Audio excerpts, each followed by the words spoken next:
మంగళాడ్ police స్టేషన్‌లో BRS MLC కుమారుడు గూడా డ్రగ్స్‌తో దొరికాడని ఇప్పటికే పెద్ద ఎత్తున వార్తలొస్తున్నాయి. ఇదే విషయం మీద మనతో మాట్లాడడానికి స్థానిక ఎమ్మెల్యే రాజాసింగ్ గారిని ఒకసారి మంగళ్య షాపింగ్ మాల్ ఇప్పుడు దిల్సుఖ్ నగర్ మెయిన్ రోడ్ లో జూలై 17న గ్రాండ్ ఓపెనింగ్. రాజాసింగ్ గారితో మాట్లాడించేటువంటి ప్రయత్నం చేద్దాం. సార్, ఒక బీఆర్ఎస్ ఎమ్మెల్సీకి సంబంధించి వాళ్ళ కుమారుడు మంగళాడ్ పోలీసులకు డ్రగ్స్ తీసుకొని దొరికినట్టు వార్తలొస్తున్నాయి. దానికి సంబంధించి కూడా పోలీసులు కూడా ఆయనను ఎంక్వైరీ చేస్తున్నారని తెలుస్తుంది. ఏం చెప్తారు సార్ అసలు బీఆర్ఎస్ ఎమ్మెల్సీ కుమారుడు మీద? నేను కూడా ఇప్పుడే మీడియా ముఖంగా నేను చూసినాను. ఒక బీఆర్ఎస్ ఎమ్మెల్సీ వెంకటరామారెడ్డి గారు కొడుకు భరత్ రాజ్ రెడ్డి డ్రగ్స్ తోని ఆయన అరెస్ట్ అయ్యిండు. ఇంకా కొంతమంది కూడా అరెస్ట్ చేసినారు. ఎంక్వైరీ కూడా జరుగుతుందని కొన్ని వార్తలు నేను చూసినాను. మళ్ళా వార్తల్లో వస్తున్నాయి ఆయనకి ఇడిసేసినారు, ఆయనకి ఏం సంబంధం లేదు అని ఎమ్మెల్సీ గారు స్టేట్మెంట్ ఇస్తున్నారు. కానీ దీనిపైన కేటీఆర్ ఎందుకు నోరు మూసుకుంటూ అర్థమవుతలేదు. ఎందుకంటే గతంలో బండి సంజయ్ గారు కొడుకు పైన ఒక ఎపిసోడే నడిచింది. వాళ్ళ ఒక ఛానల్ ఉన్నది. ఆ ఛానల్లో పొద్దు నుంచి సాయంత్రం వరకు ఒక ఎపిసోడ్ నడిచింది. ఓకే, ఆయన అరెస్ట్ అయ్యిండు, ఇప్పుడు బెయిల్ కూడా వచ్చేసింది. కానీ ఒక ఎమ్మెల్సీ కొడుకు పైన ఒక డ్రగ్స్ అట్లాంటి ఆరోపణలు వస్తున్నాయంటే మళ్ళీ ఆయనకి ఇడిసేసినారంటే అసలు దీని వెనుక ఎవరున్నారు? ఎవరు ప్రెషర్ వల్ల ఆయనకి ఇడిసేసినారు? అసలు ఆ డ్రగ్స్ కేసులో ఆయన ఇన్వాల్వ్ ఉన్నాడా లేడా? అసలు దీనికి కరెక్ట్ ఎంక్వైరీ ఎట్లా జరగాలి? ఒక్కవైపు బీఆర్ఎస్ వాళ్ళు, రాజ్యం కాంగ్రెస్. అంటే మా వాళ్ళు అప్పుడప్పుడు చెప్తారు ఇద్దరు దొంగలు ఒక్కటే అని. అంటే నిజమేనా ఇది ఒక్కటి? అంటే వీళ్ళు ఏదైనా తప్పులు చేస్తే అది తప్పు కాదు, ఇంకా ఎవరైనా చేస్తే దానికి పెద్ద ఇష్యూ. అసలు ఇది ఈ భరత్ రాజ్ రెడ్డి ఈ డ్రగ్స్ కేసులో ఉన్నాడా లేడా దీనికి కరెక్ట్ ఎంక్వైరీ జరగాలి. అదేవిధంగా మంగళాడ్ పోలీస్ నా కాన్స్టిట్యూన్సీలోనే వస్తుంది. అక్కడ సీసీటీవీస్ ఉన్నది. మొత్తం మంగళాడ్ డివిజన్ కాకుండా గోషామల్ నియోజకవర్గం మొత్తం సీసీ కెమెరాలు పెట్టినారు. మొత్తం సీసీ కెమెరాల్లో అది ఈ భరత్ రాజ్ రెడ్డి ఇక్కడ వచ్చిండా లేదా, డ్రగ్స్ దొరికిందా లేదా, ఎట్లయినా ఫుటేజ్ దొరుకుతుంది. ఒకవేళ ఫుటేజ్ దొరికితే ఎంతమంది ఆఫీసర్ సస్పెండ్ చేస్తారు, ఎంతమంది ఆఫీసర్ సస్పెండ్ అవుతారు చెప్పలేము. మళ్ళీ ఆయనకి జైలుకి పంపిస్తారా లేదా అది కూడా చూద్దాం. కానీ నాకైతే ఏమనిపిస్తుంది అంటే ఇది ఇద్దరు బై ఒకటే కదా, ఈ కేసుని బట్టా కట్టి సైడ్ పడేస్తారు. కానీ పోలీసులు అంటే మీ కాన్స్టిట్యూన్సీ అంటున్నారు కాబట్టి పోలీస్ ఆఫీసర్లతో మాట్లాడించేటువంటి ప్రయత్నం మాట్లాడారా ఫోన్ చేసి? కానీ అట్లా ఏం జరిగిందని లేదు, జస్ట్ నేను ఇప్పుడే మీడియాలో చూసినాను. ఇప్పుడు ఆ సమయంలోనే మీరు వస్తున్నారు. నేను ఇంకా అసలు ఆ మంగళాడ్ ఇన్స్పెక్టర్తోని కానీ ఏసీపీ గారు డీసీపీ గారితో మాట్లాడి అసలు ఈ కేసు ఏంది ఏం విషయము ఈ విధంగా చేసొస్తారా సార్? ఏమంటారో చూద్దాం ఒకసారి. చేద్దాం. ఎందుకంటే వాళ్ళ ఫాదరు నా కొడుకు ఎట్లాంటి డ్రగ్స్ తీసుకోలే, జస్ట్ ఫార్మల్ ఎంక్వైరీకి వచ్చిరని చెప్పి చెప్తున్నాడు వెంకటరామరెడ్డి. కావచ్చు, వాస్తవం ఏంది కూడా బయటికి రావాలి. కానీ ఇప్పుడు చిన్న స్థాయి పాపం పోలీసోళ్ళు దీంట్లో ఇరికిపోతారు. చిన్న స్థాయి పోలీసోళ్ళు దీంట్లో ఇరికిపోతారు. చెప్తే కూడా నష్టం, చెప్పకపోతే కూడా ఆయనకి నష్టం.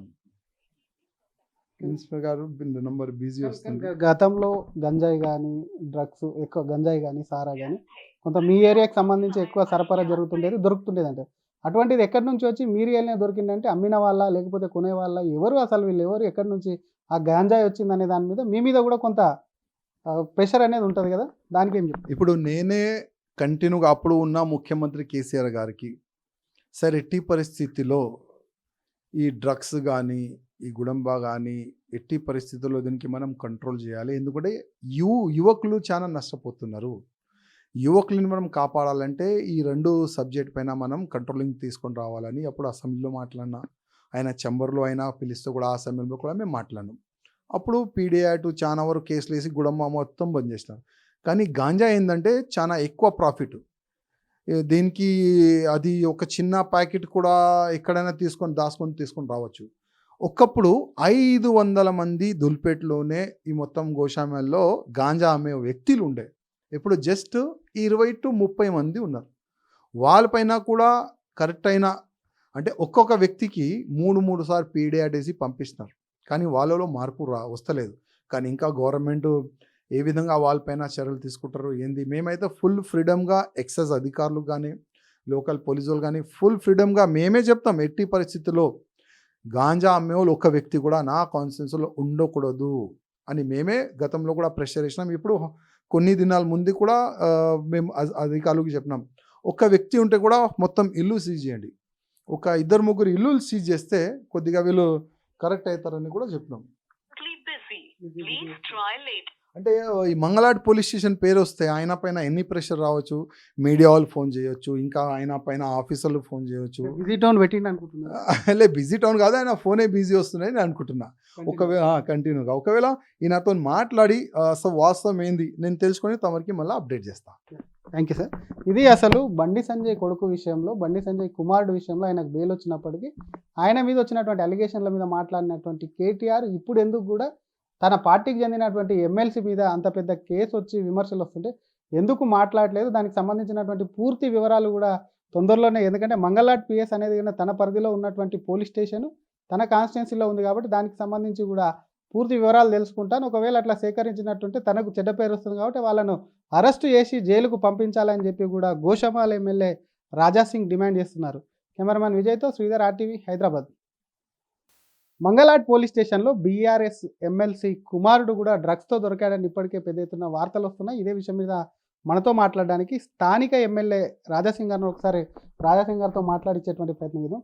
సార్, ఒక బీఆర్ఎస్ ఎమ్మెల్సీకి సంబంధించి వాళ్ళ కుమారుడు మంగళాడ్ పోలీసులకు డ్రగ్స్ తీసుకొని దొరికినట్టు వార్తలు వస్తున్నాయి. దానికి సంబంధించి కూడా పోలీసులు కూడా ఆయన ఎంక్వైరీ చేస్తున్నారని తెలుస్తుంది. ఏం చెప్తారు సార్ అసలు బీఆర్ఎస్ ఎమ్మెల్సీ కుమారుడు మీద? నేను కూడా ఇప్పుడే మీడియా ముఖంగా నేను చూసినాను, ఒక బీఆర్ఎస్ ఎమ్మెల్సీ వెంకటరామారెడ్డి గారు కొడుకు భరత్ రాజ్ రెడ్డి డ్రగ్స్ తోని ఆయన అరెస్ట్ అయ్యిండు, ఇంకా కొంతమంది కూడా అరెస్ట్ చేసినారు, ఎంక్వైరీ కూడా జరుగుతుందని కొన్ని వార్తలు నేను చూసినాను.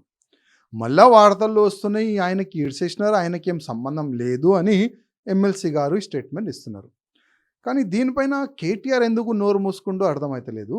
ఎందుకంటే గతంలో బండి సంజయ్ గారు కొడుకు పైన ఒక ఎపిసోడే నడిచింది.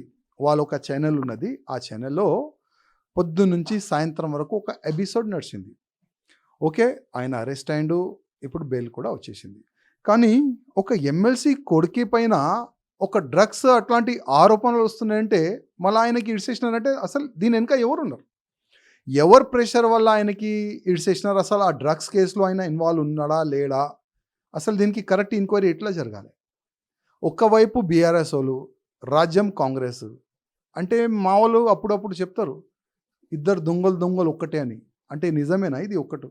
అంటే వీళ్ళు ఏదైనా తప్పులు చేస్తే అది తప్పు కాదు, ఇంకా ఎవరైనా చేస్తే దానికి పెద్ద ఇష్యూ. అసలు ఇది ఈ భరత్ రాజ్ రెడ్డి ఈ డ్రగ్స్ కేసులో ఉన్నాడా లేడా, దీనికి కరెక్ట్ ఎంక్వైరీ జరగాలి. అదేవిధంగా మంగళాడ్ పోలీస్ నా కాన్స్టిట్యున్సీలోనే వస్తుంది, అక్కడ CCTVs ఉన్నది. మొత్తం మంగళాడ్ డివిజన్ కాకుండా గోషామల్ నియోజకవర్గం మొత్తం CC కెమెరాలు పెట్టినారు. మొత్తం CC కెమెరాల్లో అది ఈ భరత్ రాజ్ రెడ్డి ఇక్కడ వచ్చిండా లేదా, డ్రగ్స్ దొరికిందా లేదా, ఎట్లయినా ఫుటేజ్ దొరుకుతుంది. ఒకవేళ ఫుటేజ్ దొరికితే ఎంతమంది ఆఫీసర్ సస్పెండ్ చేస్తారు, ఎంతమంది ఆఫీసర్ సస్పెండ్ అవుతారు చెప్పలేము. మళ్ళీ ఆయనకి జైలుకి పంపిస్తారా లేదా అది కూడా చూద్దాం. కానీ నాకైతే ఏమనిపిస్తుందంటే ఇది ఇద్దరు బై ఒకటే కదా, ఈ కేసుని బట్టా కట్టి సైడ్ పడేస్తారు. కానీ పోలీసులు అంటే మీ కాన్స్టిట్యున్సీ అంటున్నారు కాబట్టి పోలీస్ ఆఫీసర్లతో మాట్లాడించేటువంటి ప్రయత్నం మాట్లాడారా ఫోన్ చేసి? కానీ అట్లా ఏం జరిగిందని లేదు, జస్ట్ నేను ఇప్పుడే మీడియాలో చూసినాను. ఇప్పుడు ఆ సమయంలోనే మీరు వస్తున్నారు. నేను ఇంకా అసలు ఆ మంగళాడ్ ఇన్స్పెక్టర్తోని కానీ ACP గారు DCP గారితో మాట్లాడి అసలు ఈ కేసు ఏంది ఏం విషయము ఈ విధంగా చేసొస్తారా సార్? ఏమంటారో చూద్దాం ఒకసారి. చేద్దాం. ఎందుకంటే వాళ్ళ ఫాదరు నా కొడుకు ఎట్లాంటి డ్రగ్స్ తీసుకోలే, జస్ట్ ఫార్మల్ ఎంక్వైరీకి వచ్చిరని చెప్పి చెప్తున్నాడు వెంకటరామరెడ్డి. కావచ్చు, వాస్తవం ఏంది కూడా బయటికి రావాలి. కానీ ఇప్పుడు చిన్న స్థాయి పాపం పోలీసోళ్ళు దీంట్లో ఇరికిపోతారు. చిన్న స్థాయి పోలీసోళ్ళు దీంట్లో ఇరికిపోతారు. చెప్తే కూడా నష్టం, చెప్పకపోతే కూడా ఆయనకి నష్టం.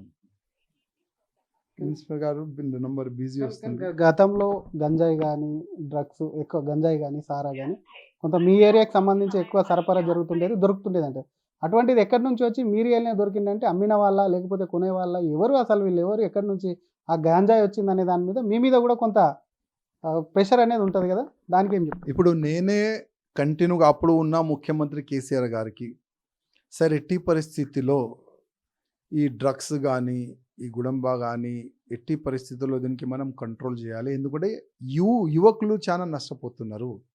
యువకులను మనం కాపాడాలంటే ఈ 2 సబ్జెక్ట్ పైన మనం కంట్రోలింగ్ తీసుకొని రావాలని అప్పుడు అసెంబ్లీలో మాట్లాడినా, ఆయన చెంబర్లో అయినా పిలిస్తే కూడా ఆ సమయంలో కూడా మేము మాట్లాడినాం. అప్పుడు పీడీ యాక్ట్ చాలా వరకు కేసులు వేసి గుడంబ మొత్తం బంద్ చేసినారు.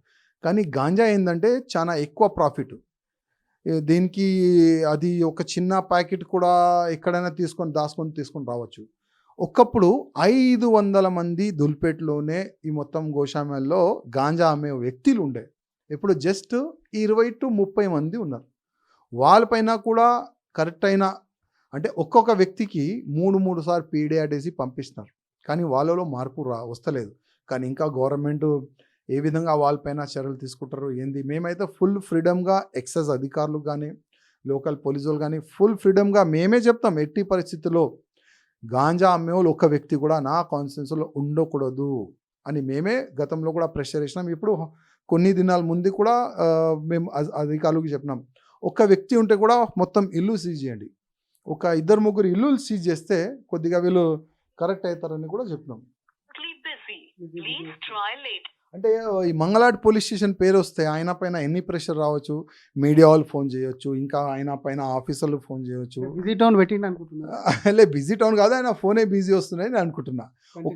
కంటిన్యూగా ఒకవేళ ఈయనతో మాట్లాడి అసలు వాస్తవం ఏంది నేను తెలుసుకొని తమరికి మళ్ళీ అప్డేట్ చేస్తాను. Thank you sir.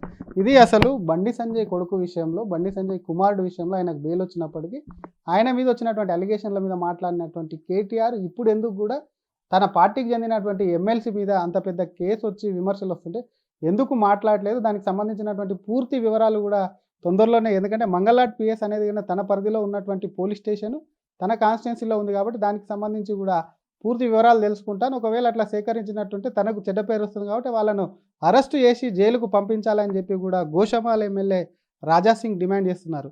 కెమెరామెన్ విజయ్తో శ్రీధర్, RTV, హైదరాబాద్.